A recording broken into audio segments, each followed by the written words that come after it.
Hi guys, this is Snap. Today we're going to be going over the big nerf patch for Expedition and how it affects some of the party builds.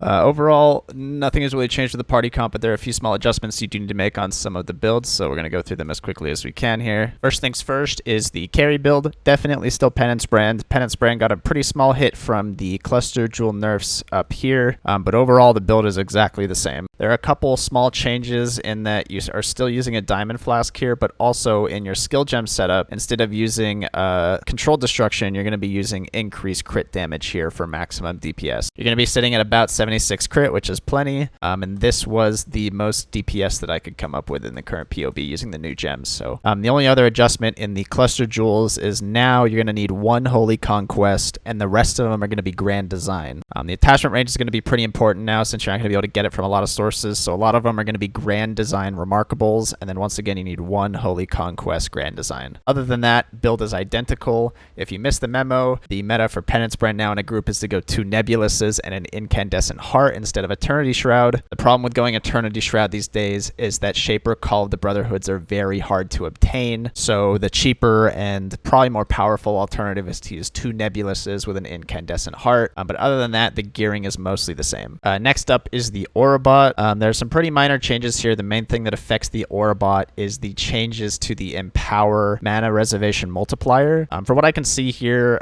with my tinkering, Empower isn't super worth running for the investment cost, in my opinion. Yeah, it's going to be a decrease in damage, but honestly, since Nebulous is unnerfed, you're going to be just obliterating all content with 2 Nebuluses with 89 overcap with this moderate amount of investment on an Cursebot. If you do want to invest more than this, you can get more RMR on your energy from knots. This particular build here has 2 RMR jewels, one of them being an energy from within and a Conqueror's efficiency over here. You can get more, you can jam more stuff in, but I feel like this for me is the sweet spot for the amount of money that you're spending. So I would recommend sticking to this, as this is going to give you the most bang for your buck. There is one other change I should mention here, and that I would consider dropping your String of Servitude for a Cyclopean Coil. You can get a corruption on this to get a similar amount of aura effect that you had before. You can get a hatred here, and that would be ideal, 20% on that. The reason you get Cyclopean Coil is that if you're trying to use Sign of the Sin Eater, which is a very powerful DPS weapon as an Cursebot, with the changes to the utility flasks, you're not going to really be permanently immune to shock and ignite, and your attributes work out such that you can get immune to ignite and shock using this spell, and since you're eating everybody else's ailments using Sign of the Sin Eater,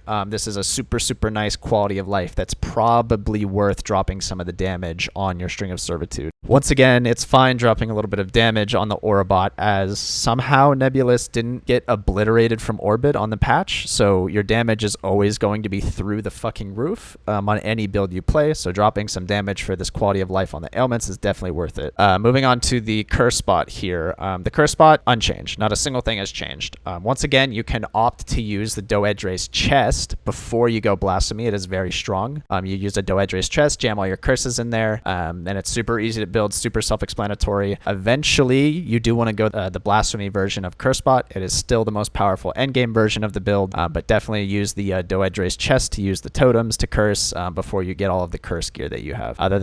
This build was not even touched on the patch. So, all right, moving on to the discbot.